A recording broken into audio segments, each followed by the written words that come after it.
এখন যদি এমন থাকে, দেখো একটু ভালো করে তাকাও, এই যে তারিখটা,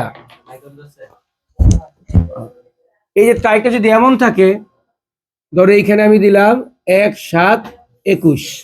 ভালো করে তাকাও, 1/7/21। আচ্ছা, বকেয়া বিনিয়োগের সূত্র আছে তাই না? এখানে বকেয়া বিনিয়োগের সুদ এখন কত টাকা আসবে দেখো। আমরা অঙ্কটা কত সালের? অঙ্কটা হলো 22 সালের ডিসেম্বর, আর আমার এখানে তারিখ কত দিছে? 1/7/21 সাল। এখন তোমাকে পার্থক্য বের করতে হবে, বলো কত মাসের পার্থক্য এখানে? ভালো করে তাকাও, দেখো 1 তারিখ আছে, 1 মাইনাস করতে হবে। তার মানে এখানে কয় মাস? 6 মাস। 6 মাস আরো কয় মাস বাকি থেকে 22 সালেতে? 6 মাস। এখানে 6 মাস থাকে না 22 সালেতে? এখন ডিসেম্বরের 22 পর্যন্ত যেতে আরো কত লাগে? আরো 12 মাস। আমার কথা কি বুঝতে পারছো? এখানে তারিখ দেওয়া কত সাল? 22 সাল। ডিসেম্বরের 22 পর্যন্ত তোমাকে যেতে হবে।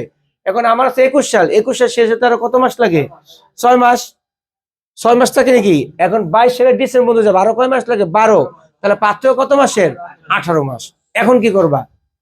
কি 12 দিয়ে ভাগ 18 দিয়ে গুণ, মানে যে টাকাটাকে 20,000 ইন্টু 10%, এটা কি 12 দিয়ে ভাগ কত গুণ করবা? বলো কত গুণ করবা? কারণ আগেরটা কি ছিল? আমাদের আগেরটা নিয়ম ছিল যে 12 দিয়ে ভাগ করব, করার পরে যেই কয় মাস বাকি থাকে তত দিয়ে আমি গুণ দিব। ধরো 9 মাস দিয়ে দিছি 3 দিয়ে গুণ, 8 মাস দিয়ে দিছি তাহলে কি 4 দিয়ে গুণ। কিন্তু এখানে তো আমার মাসের পার্থক্য কত আসছে? 18 মাস।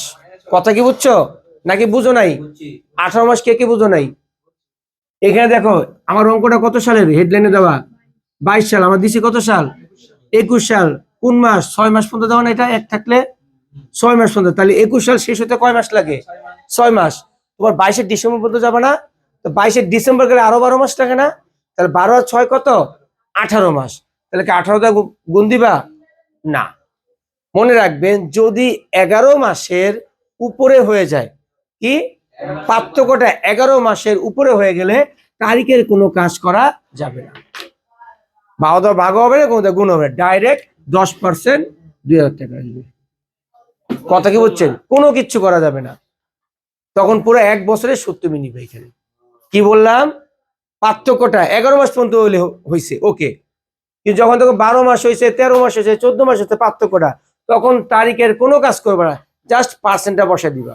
এখানে কি বুঝছো তো? কারণ ডিসেম্বরের 22 পর্যন্ত বলছে, আমি তো মাত্র 21 সাল, তাও জুন পর্যন্ত আছে 6 মাস। যদি এখানে 31 থাকতো তারপরে কোনো কথা, 31 থাকলে কয় মাস পার্থক্য হতো? 7 মাস দিছি, এখানে বাকি থেকে আরো 5 মাস, আর এখানে আরো 12 মাস, 17 মাস। কাজ হইতো? হইতো না। 11 মাসের মধ্যে, মানে 11 মাস পর্যন্ত হইলে, ধরো 11 মাস হয়েছে, তাহলে আমার কয় মাস বাকি থাকে? 1 মাস। তখন 12 দিয়ে ভাগ 1 দিয়ে গুণ করবো। কিন্তু যদি 11 মাসের উপরে চলে যায় তখন আমি কি করব? তারিখের কোনো কাজ করব না, ডাইরেক্ট পার্সেন্ট দিয়ে এটা বসাই দিব। ঠিক আছে? আচ্ছা, এটা তো বিনিয়োগ। যদি ঋণে দেয় কোনো সমস্যা আছে? কাজ একই। ঋণ, বিনিয়োগ, সঞ্চয়পত্র যাই থাকুক না কেন, এগুলোর মধ্যে যদি পার্সেন্ট দিয়ে কাজ দেয় সবগুলোর কি সেম কাজই। আবার বলবা না স্যার আপনি বিনিয়োগ দিচ্ছেন কিন্তু পরীক্ষা তো ঋণ দিয়ে দিছে, একই তো কথা, কাজ একই করবা। বিনিয়োগের কি কি নাম জানো? বিনিয়োগ, সঞ্চয়পত্র, লগ্নি, এগুলো একই নাম। বিনিয়োগ, সঞ্চয়পত্র, লগ্নি, এগুলো কি সেম একটাই নাম, যে কোনো একটা থাকবে পরীক্ষায়।